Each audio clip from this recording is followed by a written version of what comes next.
So when the last of us have been thrown down, जब वो हम सारी बर्ड्स को धीरे धीरे फेंकना शुरू करेगा नीचे, और जब लास्ट बर्ड को फेंक देगा, we must quickly get up and fly away, तो हम फटाफट उड़ जाएंगे वहाँ से.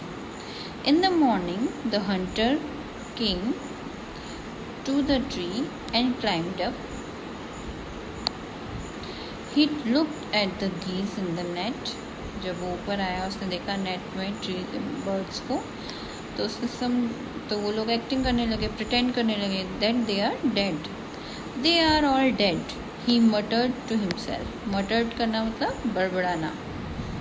जैसे अपने आप में कभी हम अपने आप से कभी कुछ बोलते हैं तो उसको बोलते हैं ना बड़बड़ाना, वैसे ही मटर्ड का मीनिंग है. He threw them out of the net one by one. So he started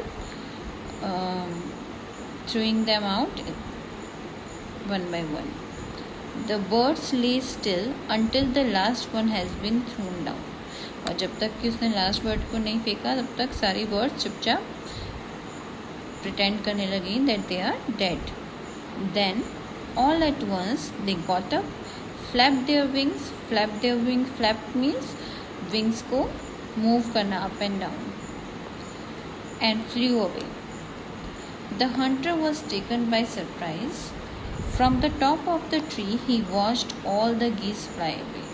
और हंटर सिर्फ बहुत ज़्यादा सरप्राइज हो गया कि ये क्या हो गया. मैंने तो सोचा था ये सब डेड है और ये लोग तो मुझे बेवकूफ़ बना के उड़ गए. ठीक है. Adapted from the stories from Panchatantra. Panchatantra story book के बारे में आपने सुना होगा. ठीक है. तो ये स्टोरी जो है उसी पंचतंत्र से ली गई. Let's see the meanings. Geese, plural for goose. ये मैंने आपको कल बताया भी था. Large web-footed bird. इसके फुट जो होते हैं वेब मतलब जाली लगी होती है. जैसे फ्रॉक के पैर में कैसे होता है, फ्रॉक का पैर होता है इस तरह से और बीच में से जाली सी होती है, वैसे इसके भी पैर होते हैं. Creeper, plant that needs support to grow, usually along a wall or a tree. ये भी मीनिंग कल मैंने आपको बताया था. Winding, go in circular spiral course. Circular spiral spring की तरह जो बढ़ता है, ग्रो करता है क्रीपर, वैसा ही होता है.